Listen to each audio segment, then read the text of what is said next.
أقصد يا لهذا اليوم الجميل. ليس ثمة خيمة في الجو. باستثناء تلك الخارجة من مطبخ كليف هنجر. لابد أن رامبلي يحضر أحد أطباقه اللذيذة التي تجذب الجميع حتى الضيوف غير المدعوين.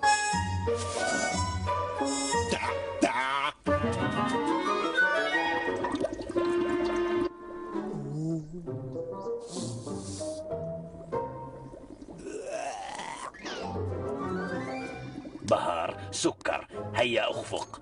فلفل، علكة خميرة. ستحب ابنة أخي عجينة الحلوى التي أصنعها لها. كن صادقا وأخبرني رأيك. أعتقد أنك تجاوزت تعليمات الوصفة قليلا يا سيدي. صحيح، فقد أجريت بعض التحسينات. فكرة ممتازة يا سيدي، لكن العجينة صارت خطرة. يجب ألا تصير هكذا.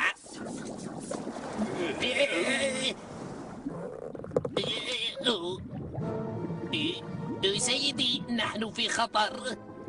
كليف هنجر لا يهرب من الخطر.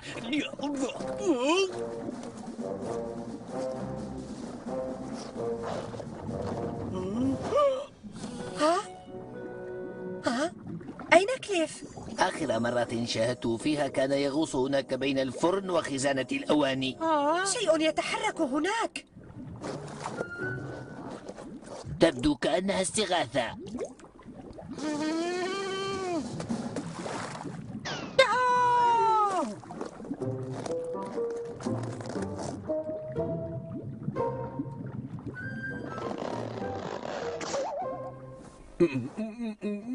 عذرا يا سيدي، لكن يبدو أن أنبوب التنفس يعيقك عن الكلام. كنت أقول إنني أردت إنقاذ نفسي بنفسي. المهم لا أحد رآنا. كليف، آسف، الحلقة قد بدأت. أنت تخدعني.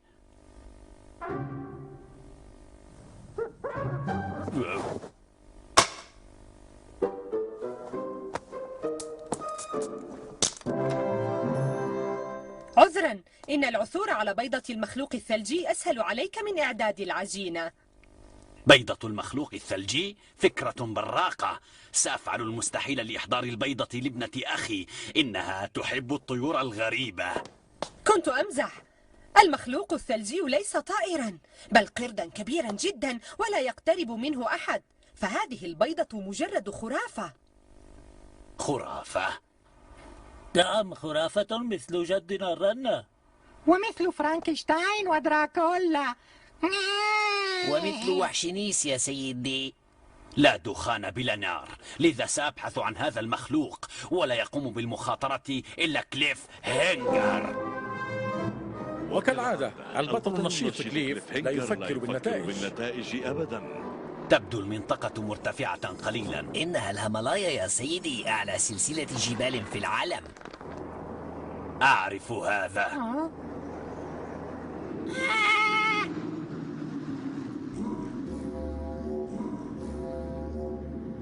عذرا يا سيدي، كيف نتجه إلى كتماندو؟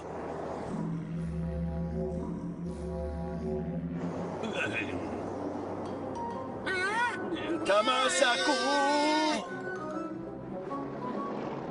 ارفع الطائرة.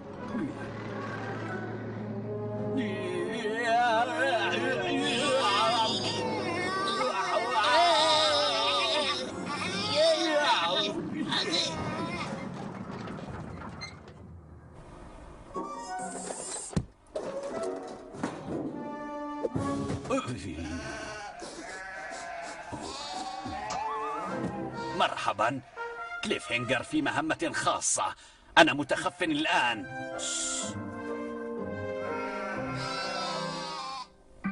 سيجعلني شعر المخلوق الثلجي أغنى رجل في العالم. بل سيجعلنا نحن الاثنين أغنياء، ولكن كيف؟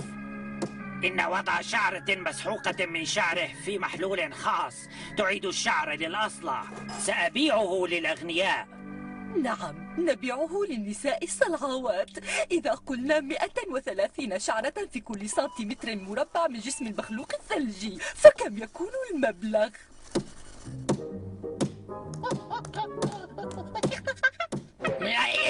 إن أعدتها مرة مرة ثانية أيها القرد، فكن واثقا بأنني سأحرمك من أكل الموز نهائيا. هذا غير معقول. كم تساوي 10 بليون روبية أيها الحاسوب الآلي؟ قل لي. وصلنا إلى أعلى قمة يا شريكتي، قمة القوة المالية. شهر اليوم نقود الغد. سأذهب في جولة.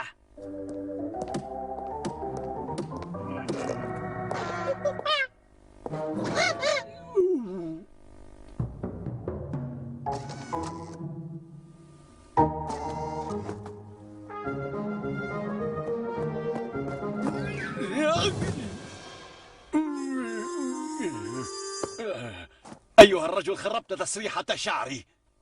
كليف هانجر؟ يبدو أن المغفل لم يعرفني. راقبوا هذا. لم أقصد الارتطام بك أيها السيد، أنا رجل مغفل أستحق أن تعاقبني. لا عليك يا رجل، اذهب. هيا. غريب، أنا متأكد أنني رأيت هذا الرجل سابقا. لا شك أن كليف جاء إلى هنا مصادفة، وأرى. نعم صحيح. لابد أنه يقضي رحلة استجمام في جبال الهيمالايا كغيره من الناس. أكره الرحلات. إذا طاردني فسأرميه لمخلوق الثلج. أحضر القفص. هيا بنا. لو أتذكر أين شاهدت هذا الرجل. ذاكرتي واسعة والبحث فيها متعب. نحن مستعدون للرحلة. ألن تساعدنا على الحمل؟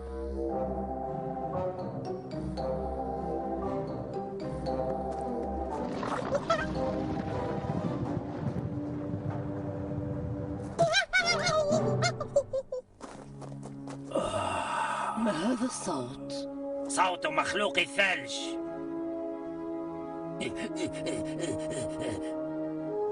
رينجو! أيها الأخرق، أعد الموز إلى القفص، إنها طعم للمخلوق الثلجي. هيا بنا.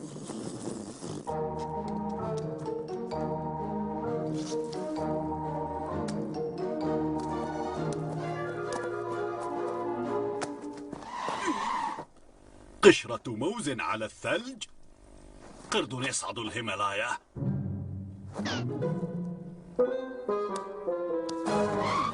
قشرة موز أخرى، سأخذها دليلا. لم أفهم، دليل على ماذا؟ إنها طرية. سأحل اللغز قريبا، أعدكم.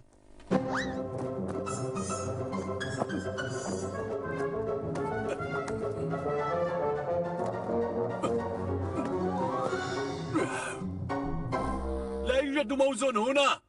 هذا لأنهم يذهبون من هنا. أنا أعرف هذا. كيف سأنزل؟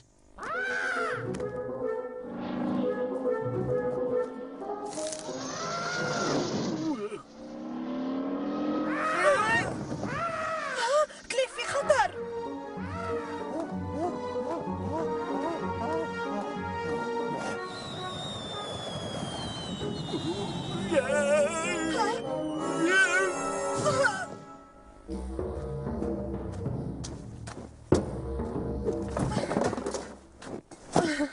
كليف، لم لا نخيم هنا الليلة؟ لقد تعبت كثيرا. حسنا، فكرة جيدة.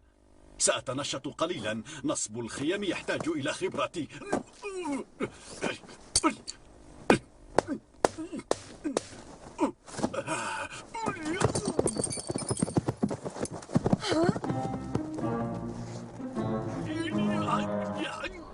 أسرع يا نيلوبي، وإلا أطعمت قردك لمخلوق الثلج.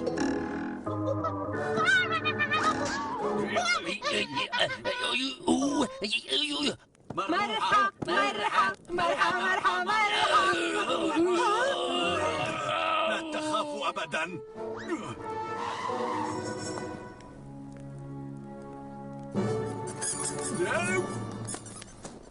لماذا خفت يا كليف؟ إنه مجرد خفاش. أعرف هذا. قفزت لأشعر بالدفء. الجو بارد، أليس كذلك؟ هذا يجعل حالكم أفضل.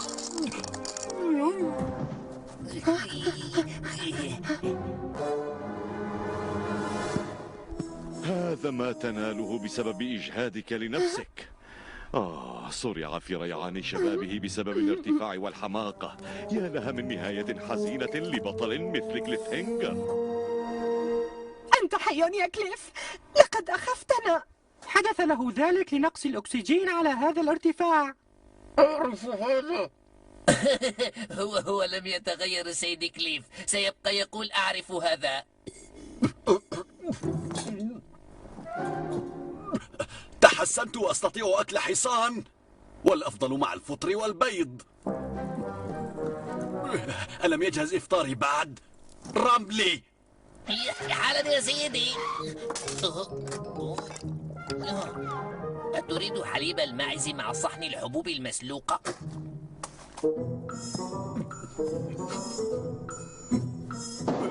لماذا تقف هنا؟ المخلوق الثلجي.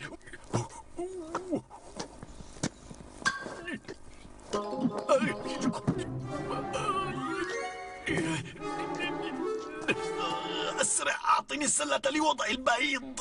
لكن هذا ليس المخلوق الثلجي يا سيدي، إنه ثور جبلي، وهو معروف بطبيعته المسالمة إن لم يتحرش به أحد.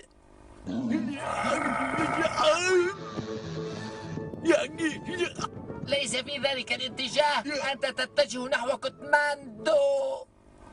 إذا كان يريد الحصول على بيضة المخلوق الثلجي فسنبقى طويلا. إذا كان الأمر كذلك فسأقوم بجولة، وأنا سأتسلق ذلك الوجه الصخري. إلى اللقاء. يقال إن التأمل في المرتفعات رائع.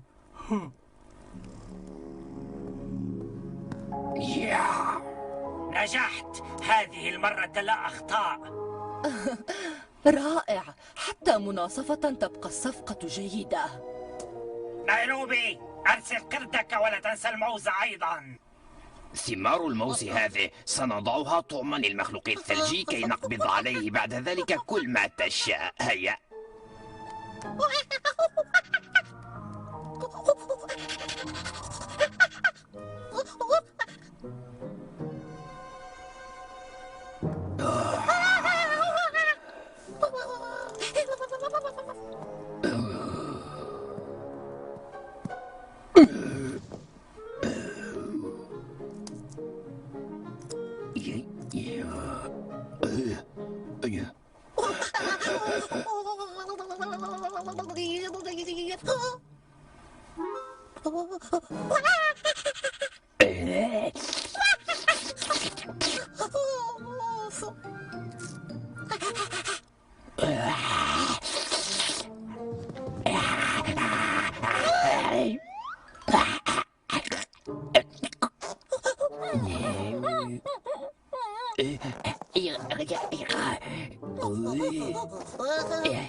سيخرب القرد بتصرفه خطتنا.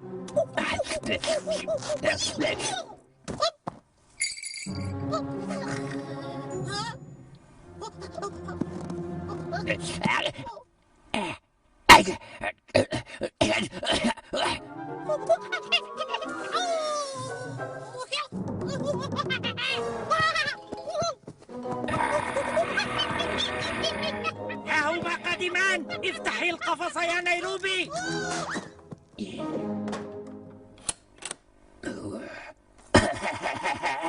نجحت خطتي، أنا مخطط كبير، أليس كذلك؟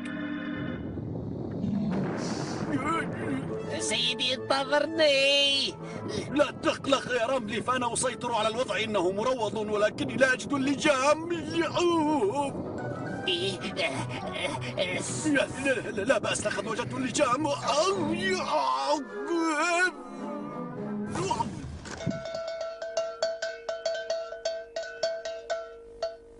أذكر فيما أذكر أنه كان ملتحيا قبل قليل.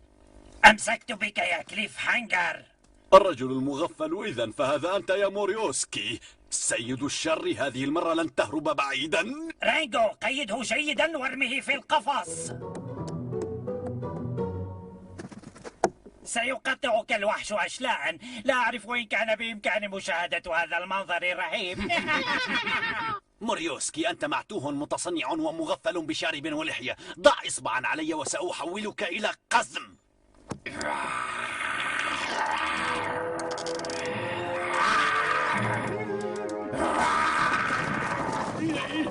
عمل جيد. لا تدغدغني وانتبه للنظارة الشمسية. لقد ذهبت الثروة.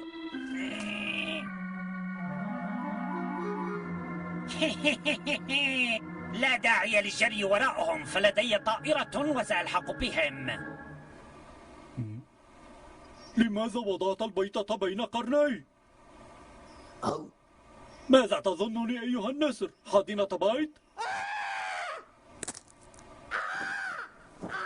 صحيح أنني أحب النسور كثيرا، لكنني لا أحب أن يعيشوا فوقي.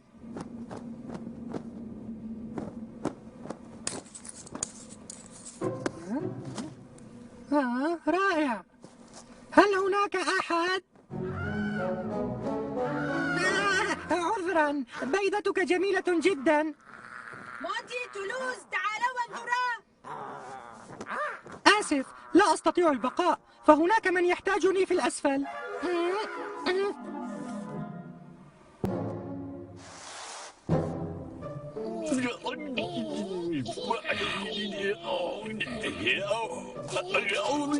أرجوك توقفي عن العبث بشعري. مكالمة لابد أنها لي. ألو كليف. هاته لم أسدد ثمنه بعد.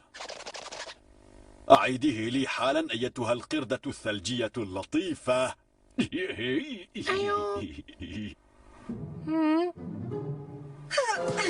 مرحبا كليف. ماذا يحدث؟ كليف؟ كليف! هناك مشكلة. كليف في خطر. متأكدة؟ أقصد كيف خمنت هذا الأمر؟ حددت مكان المكالمة، إنها إلى الغرب. هناك في الأعلى أرى شيئا ما. هذه علامة كينغ كونغ في الهيمالايا. كليف في خطر، لنسرع.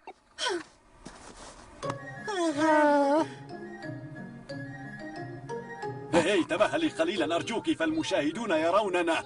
هاي لم أحصل على البيضة، لكنني وجدت المخلوق الثلجي. أعتقد أنها أنثاه. نعم. كليف، ابتعد عنها فهي خطرة. ليس لائقا وضع إصبعك في أنفي. يجب أن نتصرف بسرعة. كوني حذرة يا ميغا، هذا الوحش يبدو غاضبا. سأذهب نحو الشمال وأفاجئه. ميغا، لا داعي للقلق، فأنا مسيطر على الوضع تماما. كليف، أنت لا تقدر خطورة هذا المخلوق. وأنت أيتها المتوحشة، اتركيه وإلا لقنتك درسا قاسيا جدا.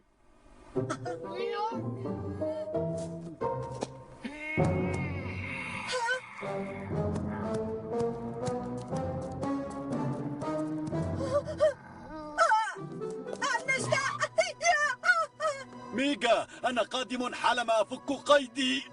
سيفك.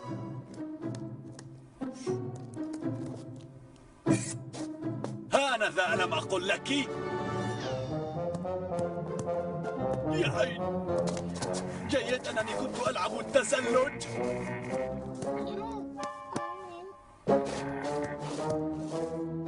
عليك تثبيت القدمين. أعرف هذا.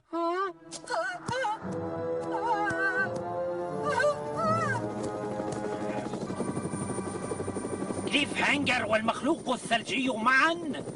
رائع يا شريكي. سيكون كليف نموذجا لتجربة محلول الشعر. سنجعله كالقرد المستشعر.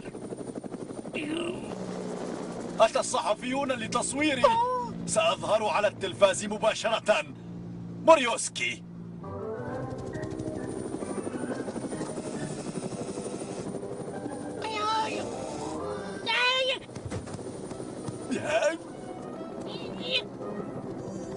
ميغا، كليف، انتبها وراءكما.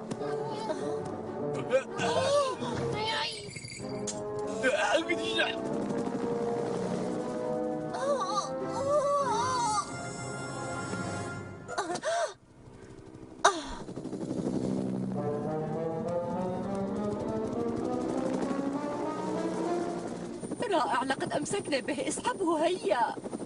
ريتا، هل أتيت لإنقاذي؟ أعرف هذا. لست مندهشا فأنا مهم جدا.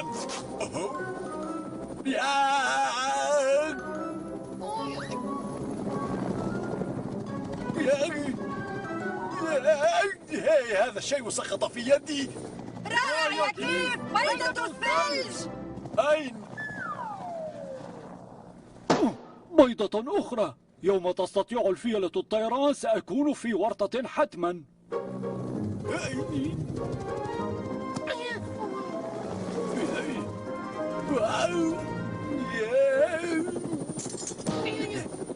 هناك ثقب في بنطالي.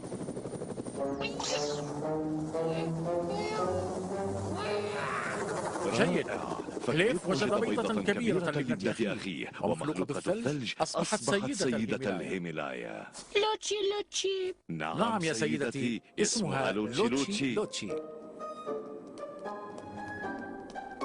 إذا لم تنزلني من هنا فسأنتف شاربيك شعرة شعرة. أتفهم؟ لا داعي للانزعاج يا شريكتي، فقد فكرت بكل شيء. النجدة قادمة. مرحبا، نجدة المافيا. حالة إنقاذ من قمة إيفرست. ألو، معقول؟ لا تقل إن البطارية انتهت وإلا قمت بعمل جنوني.